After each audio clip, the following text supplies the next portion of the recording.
అమ్మాయి నీకోసం ప్రాణం పెడతా, ప్రాణం ఇస్తా, చచ్చిపోతా చచ్చిపోతా అని 4 మెసేజ్లు పెట్టగానే బుక్ అయింది.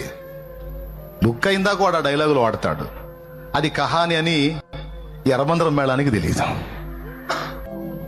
మాయ మాటలకు బుక్ అయి విశ్వాసాన్ని పోగొట్టుకున్న భ్రష్టులు ఉన్నారు.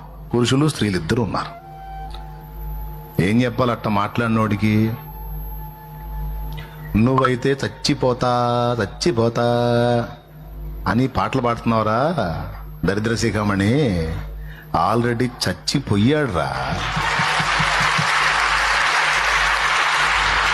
నీ కొరకే తన ప్రాణము పెట్టిన ప్రేమను చూడమ్మా, నిన్ను చూడక ఉండలేని ఆ ప్రేమే నిజమమ్మా. అందరూ నిన్ను మరచిన గాని మరువని స్నేహితుడే తమ్ముడు, కొందరిలాగా మధ్యలో నిన్ను విడువని ప్రేమికుడే. రక్తము పోసి ప్రేమ లేఖ నీకు రాసిన నీ ప్రియుడే. రక్షణనిచ్చి రాణిగా చేసి యేసురాజుగనుడే.